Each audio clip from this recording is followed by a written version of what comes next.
مولاي صل وسلم دائما أبدا على حبيبك خير الخلق كلهم مولاي.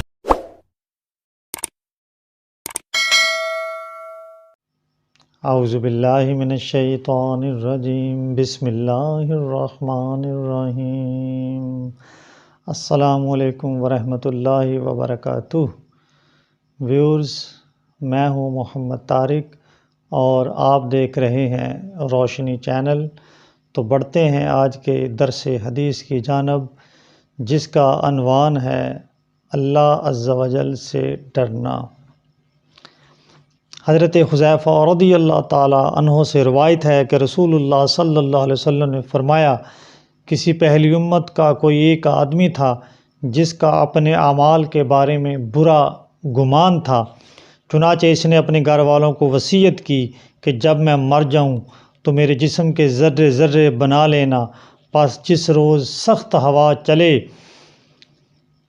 تو میری خاک کو سمندر میں اڑا دینا۔ چنانچہ انہوں نے اس کے ساتھ یہی کیا، پس اللہ تعالیٰ نے اس کے اجزاء کو اکٹھا کر کے فرمایا، جو تو نے کیا اس پر کس چیز نے تجھے آمادہ کیا؟ عرض گزار ہوا کہ تیرے ڈر نے مجھے ایسا کرنے پر آمادہ کیا، پس اسے بخش دیا گیا۔ حضرت ابو موسیٰ اشعری رضی اللہ تعالیٰ عنہ سے روایت ہے کہ رسول اللہ صلی اللہ علیہ وسلم نے فرمایا، میری مثال اور اس چیز کی مثال جسے دیکھ کر اللہ تعالیٰ نے مجھے مبعوث فرمایا ہے، اس آدمی جیسی ہے جو اپنی قوم کے پاس آیا اور کہنے لگا، میں نے بچشم خود ایک لشکر جرار دیکھا ہے اور میں واضح طور پر تمہیں اس سے ڈراتا ہوں، لہٰذا اپنے آپ کو بچا لو، اپنے آپ کو بچا لو۔ پس ایک گروہ نے میری بات مانی اور کسی محفوظ مقام کی طرف چلا گیا، یوں نجات پالی، اور دوسرے گروہ نے اسے جھٹلایا، تو صبح سویرے وہ لشکر جرار ان پر ٹوٹ پڑا اور سب کو تہہ تیغ کر دیا۔ حضرت ابو ہریرہ رضی اللہ تعالیٰ عنہ سے روایت ہے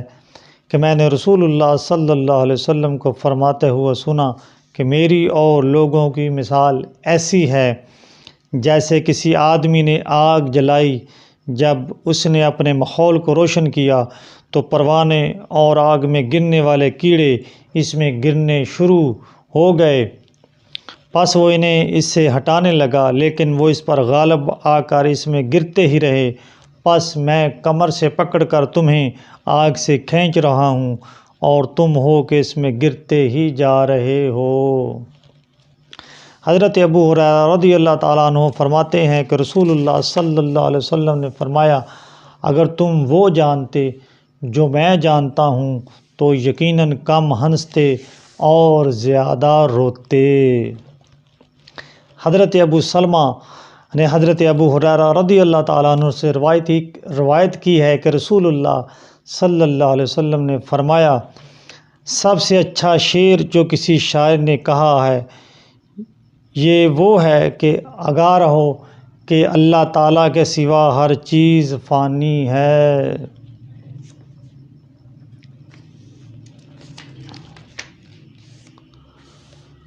حضرت ابو سعید خدری رضی اللہ تعالیٰ عنہ نے رسول اللہ صلی اللہ علیہ وسلم کو فرماتے ہوئے سنا کہ لوگوں پر ایسا زمانہ بھی آئے گا کہ اس کا بہترین مال ایک ریوڑ ہوگا جس کو لے کر وہ پہاڑ کی چوٹیوں اور پانی کے مقامات پر رہے گا، وہ اپنے دین کو لے کر فتنوں سے بھاگے گا۔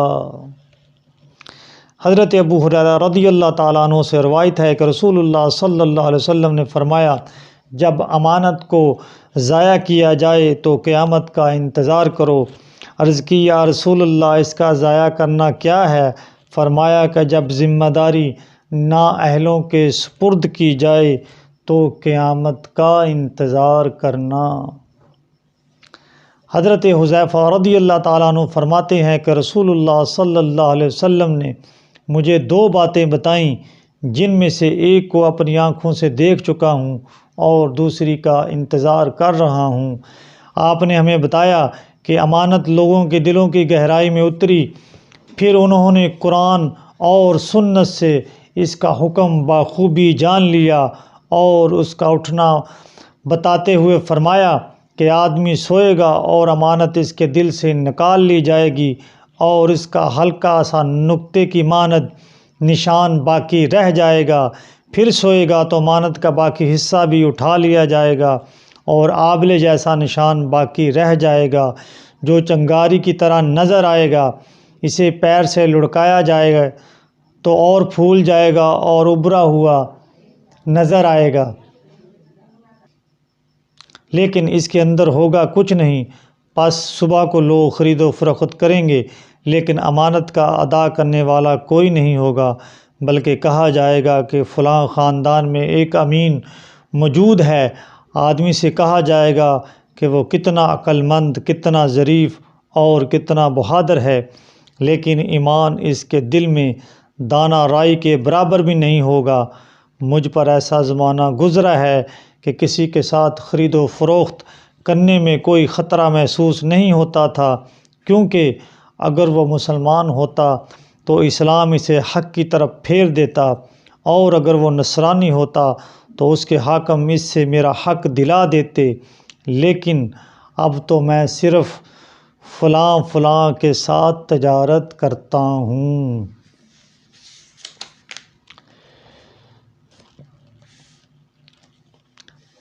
حضرت انس بن مالک نے حضرت معاذ بن جبل رضی اللہ تعالیٰ عنہ سے روایت کی ہے کہ انہوں نے فرمایا کہ میں سواری پر رسول اللہ صلی اللہ علیہ وسلم کے پیچھے بیٹھا ہوا تھا، نیز میرے اور آپ کے درمیان صرف پالان کی لکڑی ہی حائل تھی، تو آپ صلی اللہ علیہ وسلم نے فرمایا، اے معاذ، میں عرض گزار ہوا کہ یا رسول اللہ، میں خدمت میں حاضر و مستعد ہوں۔ پھر کچھ دیر کے بعد آپ نے دوبارہ فرمایا، اے معاذ، میں عرض گزار ہوا کہ یا رسول اللہ، میں خدمت میں حاضر و مستعد ہوں۔ پھر کچھ دیر کے بعد آپ نے فرمایا، اے معاذ بن جبل، میں عرض گزار ہوا کہ یا رسول اللہ، میں حاضر و مستعد ہوں۔ فرمایا کہ کیا تم جانتے ہو کہ اللہ تعالیٰ کا بندوں پر کیا حق ہے؟ میں عرض گزار ہوا کہ اللہ اور اس کا رسول ہی بہتر جانتے ہیں۔ فرمایا کہ اللہ تعالیٰ کا بندوں پر یہ حق ہے کہ اسی کی عبادت کریں اور اس کے ساتھ کسی کو شریک نہ کریں۔ پھر کچھ دیر چلنے کے بعد آپ نے فرمایا، اے معاذ بن جبل، عرض گزار ہوا یا رسول اللہ، میں حاضر و مستعد ہوں۔ فرمایا کہ کیا تم جانتے ہو کہ بندوں کا اللہ تعالیٰ پر کیا حق ہے جب کہ وہ ایسا کریں؟ میں عرض گزار ہوا کہ اللہ تعالیٰ اور اس کا رسول ہی بہتر جانتے ہیں۔ فرمایا کہ بندوں کا اللہ تعالیٰ پر یہ حق ہے کہ انہیں عذاب نہ دے۔ حضرت ابو ہریرہ رضی اللہ تعالیٰ عنہ سے روایت ہے کہ رسول اللہ صلی اللہ علیہ وسلم نے فرمایا، اللہ تعالیٰ فرماتا ہے، جو میرے کسی ولی سے دشمنی رکھے، میں اس کے خلاف اعلان جنگ کرتا ہوں، اور میرا بندہ ایسی کسی چیز کے ذریعے قرب حاصل نہیں کرتا جو مجھے پسند ہے اور میں نے اس پر فرض کی ہے، بلکہ میرا بندہ برابر نوافل کے ذریعے میرا قرب حاصل کرتا رہتا ہے، یہاں تک کہ میں اسے محبت کرنے لگتا ہوں، اور جب میں اسے محبت کرتا ہوں تو اس کی سماعت بن جاتا ہوں جس کے ساتھ وہ سنتا ہے، اور اس کی بصارت بن جاتا ہوں جس کے ساتھ وہ دیکھتا ہے، اور اس کا ہاتھ بن جاتا ہوں جس کے ساتھ وہ پکڑتا ہے، اور اس کا پیر بن جاتا ہوں جس کے ساتھ وہ چلتا ہے۔ اگر وہ مجھ سے سوال کرے تو میں ضرور اسے عطا فرماتا ہوں، اور اگر وہ میری پناہ پکڑ لے تو ضرور میں اسے پناہ دیتا ہوں، اور کسی کام میں مجھے تردد نہیں ہوتا جس کو میں کرتا ہوں مگر مومن کی موت کو برا سمجھنے میں، کیونکہ میں اس برا سمجھنے کو برا سمجھتا ہوں۔ شاعر مشرق حکیم الامت حضرت علامہ محمد اقبال رحمۃ اللہ تعالیٰ علیہ فرماتے ہیں، آزادی افکار سے ہے ان کی تباہی، رکھتے نہیں جو فکر و تدبر کا سلیقہ، ہو فکر اگر خام تو آزادی افکار، انسان کو حیوان بنانے کا طریقہ۔ ویورز، چینل کو سبسکرائب کریں، لائک کریں، گھنٹی کے بٹن کو پریس کریں تاکہ ہر نئی آنے والی ویڈیوز آپ کو مل سکے۔ صلی اللہ تعالی علیہ وآلہ وسلم۔